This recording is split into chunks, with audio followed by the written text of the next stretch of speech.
Welcome to the Featured Anime Podcast. I'm your host, Jack. And I'm Timothy. I'm kidding. I'm Rick. And today we are talking about Mobile Suit Gundam 2, Soldiers of Sorrow, which is the first or second movie of the trilogy that we're actually watching. And before this, we actually delved into a couple other anime series, and we asked a question that I'd like to also propose now. What makes a show an anime for you?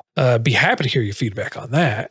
And we also delved into the chronological order that you're technically supposed to watch some of the Gundam series in, and the varying years that they decided to come out in. So you want to catch a part of that wider conversation, patreon.com/featured anime podcast. $1 a month will gain you that bonus content. Now, on to the meat and potatoes, sir. Mobile Suit Gundam 2, Soldiers of Sorrow came out in 1981, July 1981. Producers for it was Sotsu, and studio for it was Sunrise. It's an original, and it's action, drama, sci-fi, mecha, military, space, and it ran for about 2 hours and 15 minutes. And I would say that is a good, solid amount of time of content that you get out of it too. Yeah. I mean, yeah. God, it's not, I'm trying to add to that, but I don't think I can. I mean, it is, we got answers, or we got some answers for the series. So we had one of the things is it really does kind of pick up where it left off from the first movie into the second one. It does kind of a smooth transition into it. You can tell that some time has passed in between the first and the second movies, but not a whole lot of time. You can tell that Amuro is definitely still very much infatuated with Matilda for the duration that she is there. And you definitely get the answer of, yeah, there was like no previous contact or meeting between them because there was a lot of stuff he didn't know. Yeah, a massive amount. But aside from that, I would say that it was, they did a really good job at making a first crush, if you will, be just that, just an idealistic version of who he wants her to be. And I don't think it was intentional. I don't think it was intentional to the extent that I assumed it was. You know what I mean? Yeah. Yes, he was ignorant. Yes, he was childish. Yes, he was a lot of things. And I liked how they touched on how a normal person would react, a normal child, if you will, would react if they were forced into the situation of, you're now a world savior. Like it or not, get to it. Well, not only that, we also received an answer of why is he the only one that can pilot it? And that's very much not the case. In fact, one of the other characters pilots the Gundam and pilots it a couple of different times. Scylla, who we talked about before, and I was for sure thinking that you were 100% right that she was actually a spy when she started running towards Zeon with it, not really fighting or any weapons or anything, just took off and then ignored all communications, repeating to herself, I have to go there and try and get answers. It's like, I'm going to trade this for some answers. You're a spy. But no, we received answers that her and Char, the names that we actually have for them, aren't their original names.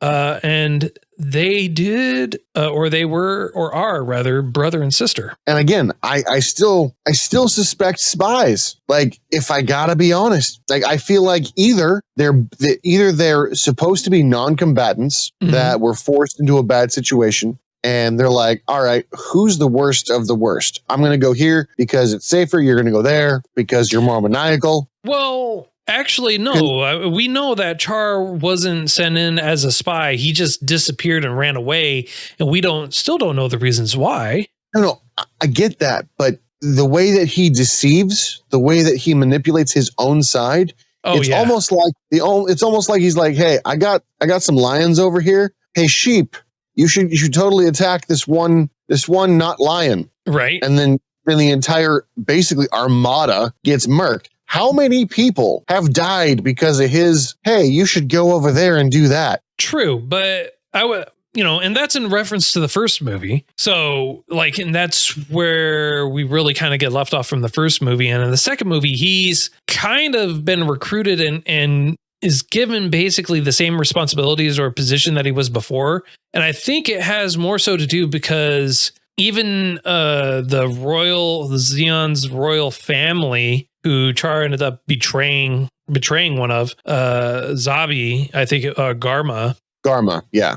Garma, he betrayed him, and he's the one that died in the first movie. That not even his sister really cared about Garma and wanted Garma dead, which is why I think, because the second that happened, she had him go and get had one of her royal people go and get Char. Like, that for a fact that she straight up called him out and had him picked up. Yeah, but not reprimanded. Right. In fact, he's given a whole new ship and crew, and he's given a new rank, I think, even too. It's complicated. I don't know what the ranking system here is, because they're like, I'm a lieutenant, and they've got no differentiating factors on the uniform. I'm a captain, no differentiating. You're like, okay, so I can walk up there and be like, I'm an admiral, and there's nothing you can do about it. Right. One of the other things that I really liked about this one is you kind of got like a little bit of a backstory or insight into a couple of the characters in general, but you also kind of get the idea or understand that just because of everything that they had pushed on Amuro, they were worried that he was getting full of himself and everything, which he kind of was a little bit. Hardcore. I'm the only one that can do this. You can't do it. You just don't understand. I'm the only one. Yeah. Hardcore full of himself. So, which I agree with Bright's overall sentiment of, we just need to pull him and have someone else pilot the thing and just like have him not.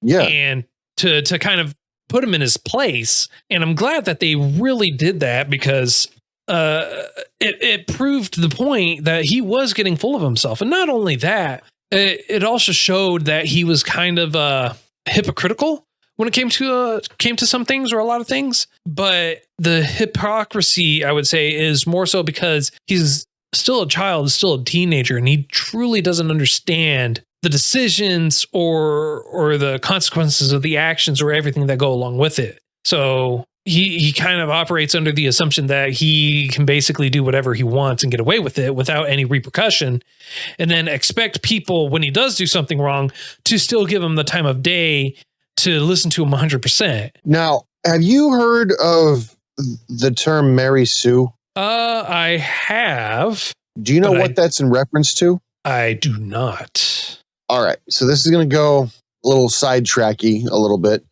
Mary Sue is in reference to a Star Trek character from fan fiction. Basically, we probably heard. I heard the first time I heard about it was with Rey from Star Wars being a Mary Sue, because she doesn't have to work for anything. Things just happen, and she's just right for the situation.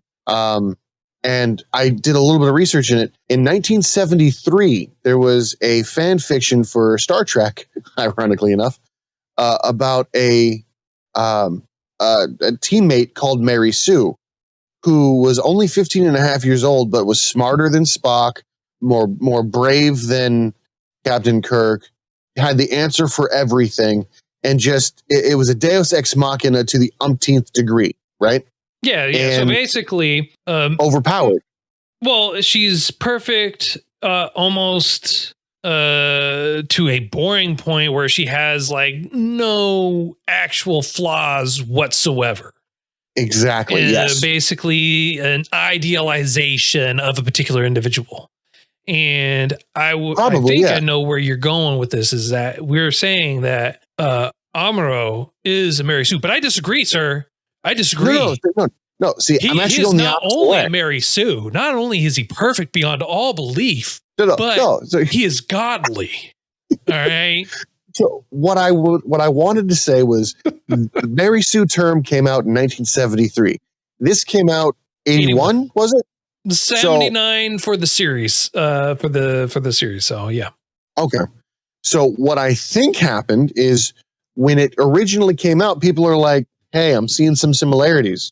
And what they did here is they kind of threw in some trials and tribulations to take away from that, to show that he's a flawed character, to kind of humanize him. Because he is a teenager. For some reason is able to do all these amazing things that adults can't do, I guess. He can pilot this thing that no one else can, kind of. Maybe. I mean, we're never told why. Well, and then I think it's not that no one else can, because it's commented several times why it's like, why is a child doing this? And it's like, he's the one that's doing this, and we should totally just let him keep doing this because he's apparently the most qualified and able to operate this piece of machinery properly. Yeah, it was the dumbest thing. The only thing that they have going for him in that setting is that he was the first one to do it, so he's technically the most familiar. However, I know from personal experience, just because you're the first doesn't mean you're the best. So I beg to differ, sir. I beg to differ. Amuro really? is proof positive of that being a false sentiment, sir. I just almost flipped the table. Sorry about that if it's too noisy. But no, I realize you're being satirical and whatnot, but I feel like they were recognizing that they were putting too much of emphasis on him, which is why they threw her in the Gundam. Now, I don't know if it was in the first movie or the second movie where they're like the new kind, or crap, what do they call them? New type. They talked about the new types in the first one. They've further explored it a little bit in the second one, but we didn't get too much information on it. Well, I think Carr was like, he's an awakening. He's waking up to it. Or something along those lines, where he's just on the brink. He doesn't have premeditation, but he does have it's starting to feel a lot like the Force. If I'm being honest, it's starting to feel a lot like Anakin and why he's such a great pod racer. You know, sir, just because I have great reflexes and incredible intuition does not mean I am using the Force, sir. I reject your reality and reject your sentiment and go with, I'm 100% a new type that uses Spidey sense to help me out through all these battles. Yeah. I mean, I'm glad that you're not completely dismissing my thoughts on that, because I honestly wasn't sure about them myself. So having you say that is kind of proof positive that I'm not completely nuts. No, these parallels that I'm pulling at it, they're just not coming out of thin air. There's somebody else is seeing it too. No, I'm right there with you.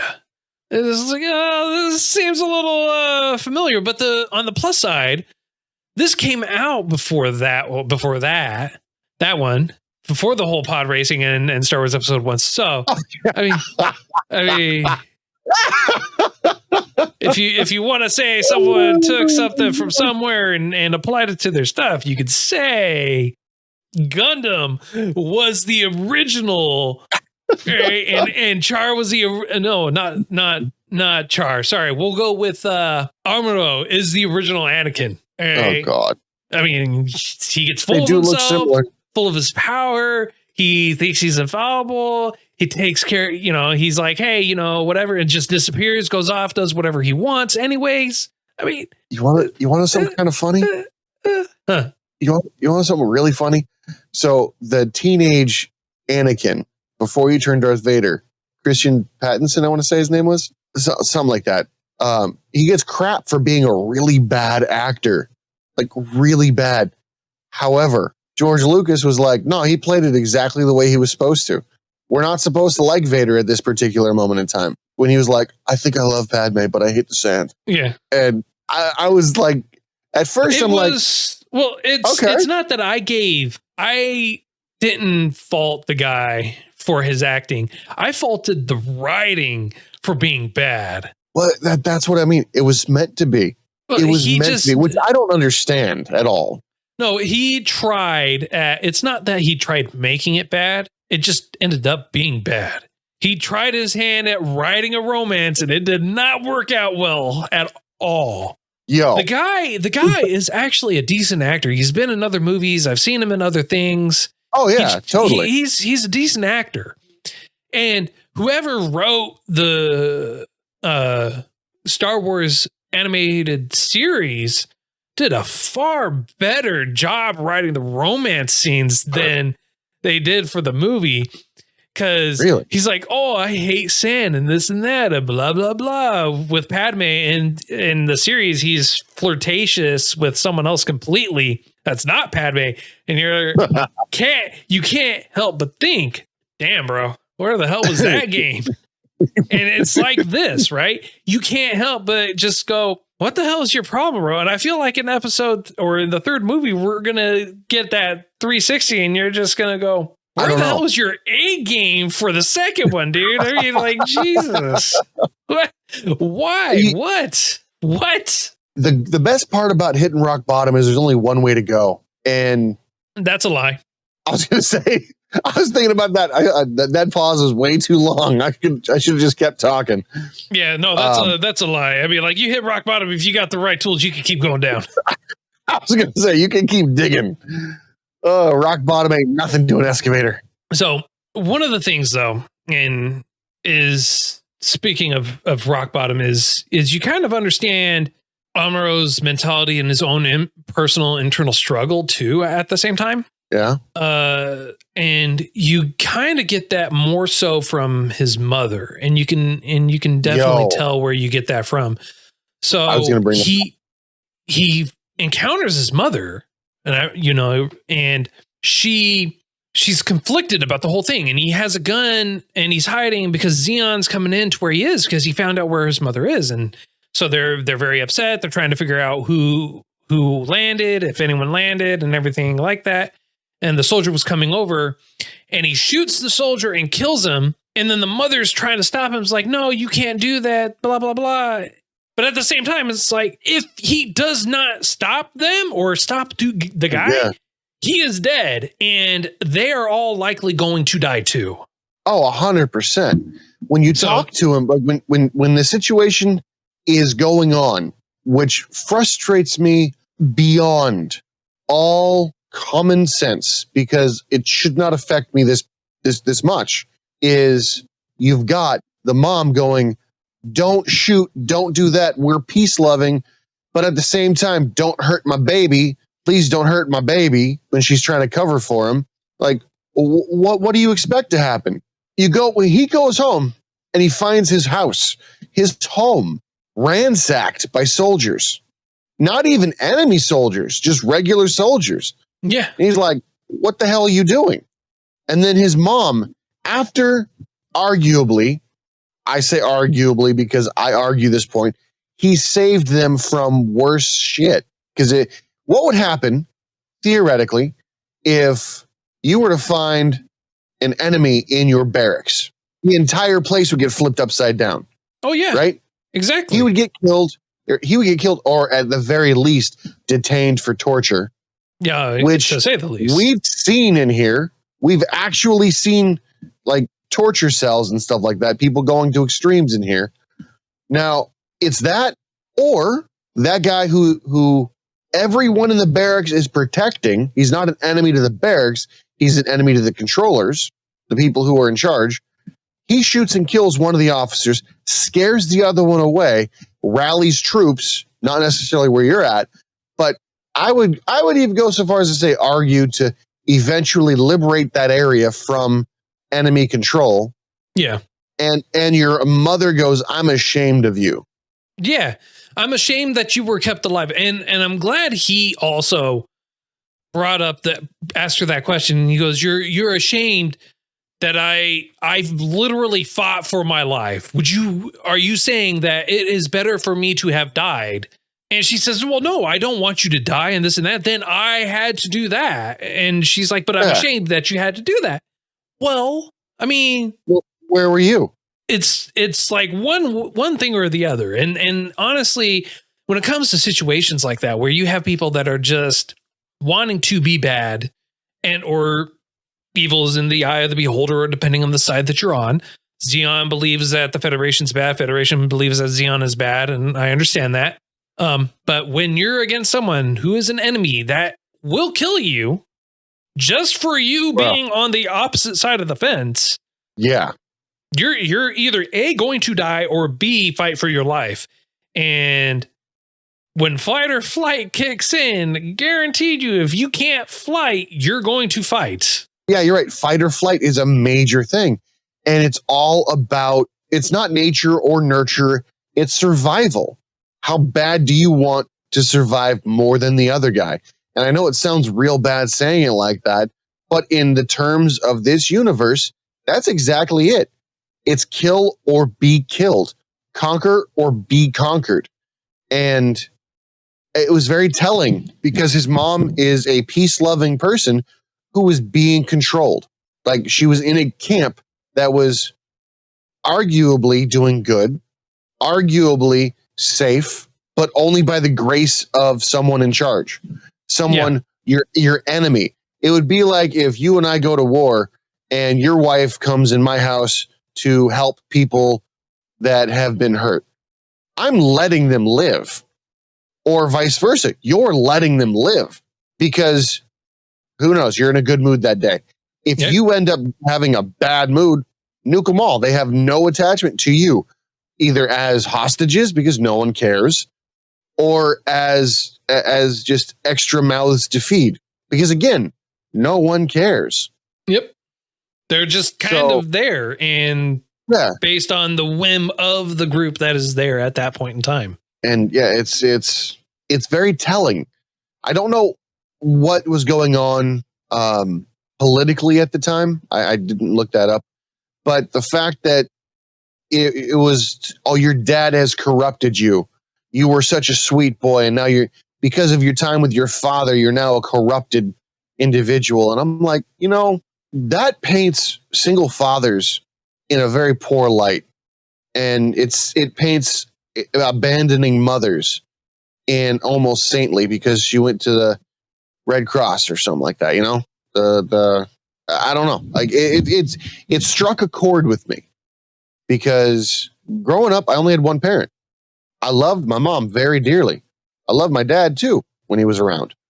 So that scene kind of, I don't know, it got me in a weird way because yeah, my mom was around. Yeah, my dad was around sometimes, but the way that they made that, the way that it kind of made me feel watching it, I felt very conflicted. Yeah. Because it's understandable why the dad left. He was in war. He was a very key component in creating the Gundam, i.e. keeping his son alive, i.e. damn near winning the war. Like, that Gundam was made because his father was a genius. His mom didn't agree and decided to do something else and now is pissed because her son survived. That's weird. That is weird. That is actually really weird. And I agree with you on that. That she is so conflicted and then at the same time disgusted by her own son. But it's like a mixture of emotions, a mixture of feelings. And I mean, like, it's not something that I personally can understand simply because I've never been in a situation like that where it's like, hey, it's wartime. We're in different areas. You went off and lived here. Now I come back and my son's like been drafted into the military against his will, technically, but he's still doing everything the military technically wants. And yeah, was he given like an honorary title as a pilot or something? Yeah, he was given the title. He was given the rank ensign. Because I'm looking at it and I'm like, what the hell? You got people who go to school, work their ass off to be a pilot or ensign or whatever, and he just happens into it. So, like, speaking, this just came to my memory. So, remember when we were talking about how was wondering what happened to his dad, or not wondering, but just like had one question, and then that was it. And he's like, "Oh, I wonder what happened to my dad." Blah blah blah blah blah blah. Right? Yeah. His dad was on that prototype ship. His dad had a quarters there with a picture there, with all his information there. Okay. why didn't they just like write in there, oh, here's my dad's room and here's a picture of us together and I have all this information about all this other stuff. It's like, no, his dad just like vanished like a fart in the wind and that was it. It's like, hey, I'm on this ship and Bright already knows me, but he's not going to say anything beyond that. It's like, no, nothing. Again, it's just like no information whatsoever. Orphan status. Well, I mean, the way it looks, it's weird because the father doesn't necessarily seem, I'm not going to say involved with his son's life, but he just doesn't seem to care that much. He seems to be more work motivated, which makes absolutely no sense to me if the father has the kid. I know plenty of single fathers who have are obviously working and stuff like that, but they don't ignore the kid. In any situation, the kid would go to the mom in that case. Neglect. Granted, he's tinkering with toys and he gets to do whatever he wants, but that's not structure. It could also be why he's not as uniform or he's not as disciplined as everyone else. Yeah. You know? Yeah, they kind of hint at that too, especially in the first movie. And it's even more so in the second movie where that's really given leeway. The same thing could also be said for what's his name? Char? No. Kai. Okay. The scrawny kid who just basically looks out for himself type thing, and he's like, whatever. Screw this place. I'm gonna do whatever, and lets the spy on board the plane on the ship, knowing full well there's a spy, expecting there to be no consequences for what he did at all. And then he's like, I love her. We're in love. It's a love thing. No, boy, I don't even think it was a sex thing, let alone love thing. She followed me. No, she didn't. She was doing a job. Yeah, no kidding. And I oh God, you're going to hate me for this. Still a better love story than Twilight. Why would I hate you for that? Because just fucking. I haven't. Yeah. Look, I have nothing against Twilight or anything like that. Everyone can do whatever the hell they want. It doesn't matter. Everyone has their own viewpoints, their own tastes, their own everything. So if you wanna say something's better than Twilight, then you go ahead, you say it. If you want to say something's worse than Twilight, you go right ahead and say it. I personally don't care one way or the other. And, that's honestly one of the things I really enjoy about us giving ratings like this. It's like, hey, you rate it however you want, and I'll rate it however I want. And if you want to try and help clarify whatever I have a problem with or vice versa to help improve the rating or whatever, great. Otherwise, Well, on that note, not to say that we need to do a rating currently, but soon. But I got a question with that. How'd you like the soundtrack? It was unique. It was first movie was really good. I liked it. It was better than I was expecting. The second movie, you might as well have had Eye of the Tiger playing while he's just murking everybody in a sad situation.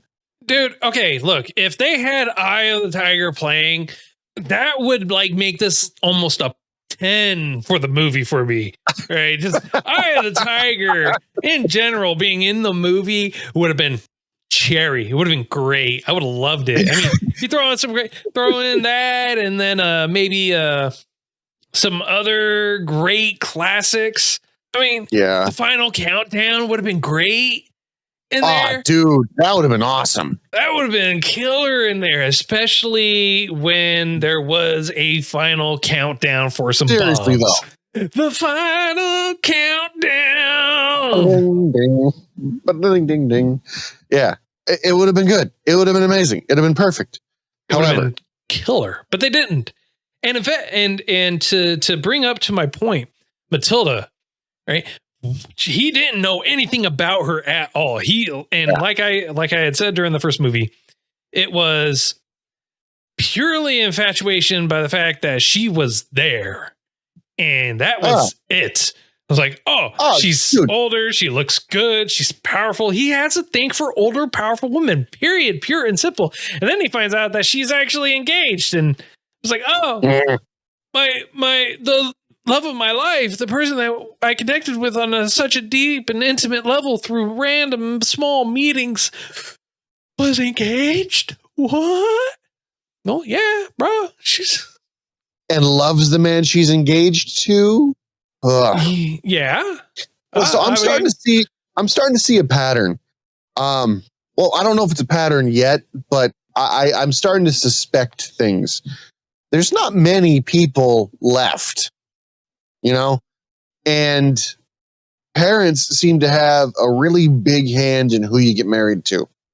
So I'm thinking arranged marriages are a lot more, not necessarily acceptable or common, but a lot more planned, for lack of a better way to put it. Because you had, I want to say Gar. Damn, what was his name? It was the guy who died in the first one. Not Car, but Gamma radiation. The prince. Garma.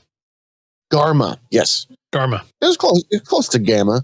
So Garma was fighting against a parent who was like, you're nothing with that kid. No, absolutely not. And she's like, but I love him. Well, and he's like, I'm going to prove myself. And now it's not even that he was going to prove himself. He was like, hey, I'm going to blah, blah, blah.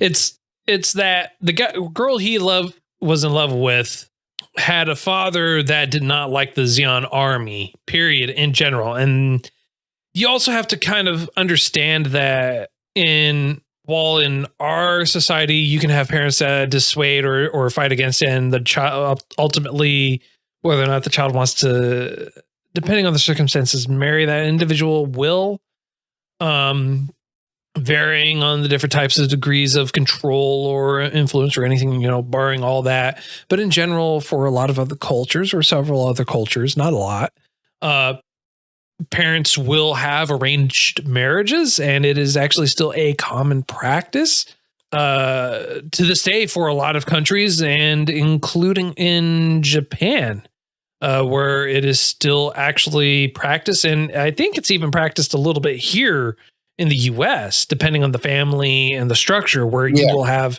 a arranged marriage.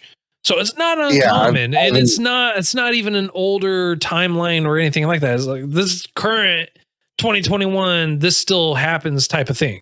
Yeah, no, I've encountered a few people who were in arranged marriages, and it was more convenience than anything else, and convenience, pedigree. I don't know. It was pedigree. It was unique to happenstance upon, but more to the point in the show. It seems like that happens a lot, where you don't have many single women. And if they are single, it's because they don't have parents. Well, you have to keep in mind for the show, we're only looking at a very small, minute sample. Like you're looking at like, here's this specific group of individuals and the very small number of interactions that they're dealing with. So take, for example, Matilda and her fiance. It's not that it was an arranged marriage. They wanted to be together. They loved each other. It wasn't an arranged thing. I guess. I just assumed it was an arranged thing. I've been wrong before. They arranged their engagement. If you want to get technical there, sir. It was arranged, just not by Mummy and Puppy. Exactly. I'm thinking that this is a good spot for a rating, sir. How about you? I agree. So, on a scale of up to 10, sir, how would you rate this? Well, if gonna give it a 6. Some questions. It didn't give me a lot of. My expectation from the first one was let down, and the music quality could have been far better. And it felt like the last primal battle where everyone's about do or die. And the music took me out of the experience to the point of, I thought I was listening to like a teen bop. Like it was upbeat. It was jovial. It wasn't primal, I was expecting darker, dirtier, more motivation rather than what was there. And I think it could have been done better. I think I could have done it better. More importantly, Okay. is it worth watching? Only because it's part of the trilogy, and I feel like if you didn't watch this, you'd miss out. Yeah. So, Yeah. There is some emotional or character growth there, and some things that do get explained that I feel like will help set up 3. And that I haven't seen 3 yet. We'll find out. But for my score, I'm going to match, actually. I was still teetering between a 6 and 7 on this. And I mean, like, honestly, for the reasonings why you gave it, that just kind of pushed it to a solid 6 for me. I, in all honesty, would still love to see more answers to come. I did find it a little comedic and a little aggravating. Too. A lot, a fair amount. A fair amount, decent amount. And for how the characters were in general, and for the overall action of those characters, it just really kind of pushed it along. I mean, like, and they did leave it on a note that this is overall heading back into space where it all began. So why not? But yeah, that's where I'm going with it. 6. All right. So next week's choice. I wonder. I was thinking we could probably do Avatar, maybe even SpongeBob. I got you. Okay. All right. Call back to the pre-show content. Right? I like it. But no. But no. We're doing a Mobile Suit Gundam 3 Encounters in Space, which is the 3rd movie in this installment for us. The 3rd and final movie for us for this installment. For now, yeah. We might come back to it at some point. But Mobile Suit Gundam 3 Encounters in Space. Well, I think that's gonna about wrap it up. So if you feel like we missed something, did it justice, didn't do it enough justice, or just plain old got things wrong, or if you feel like we're just doing a lousy job or anything else, let us know. Reach out to us. featuredanimepodcast@gmail.com, at those anime guys on Twitter, at Featured Anime Podcast on Facebook. Feel free to join us in our Discord. Link for that's going to be in the show notes for you. So feel free to join us. We're always hanging out in there. Be happy to hear from you. Or if you want to catch some of that bonus content, patreon.com/featured anime podcast, $1 a month. Get you all that bonus content. Plus, it'll help us grow and get better for you. And if you want to buy yourself some swanky merch, shop.featuredanimepodcast.com. Get yourself some nice swanky merch there. And at the exact same time, you'll also be able to find Christmas gifts for all your loved ones, because tis the season and it is getting close. So, so until next time, I'm Jack. I'm Rick, and we'll see you next time.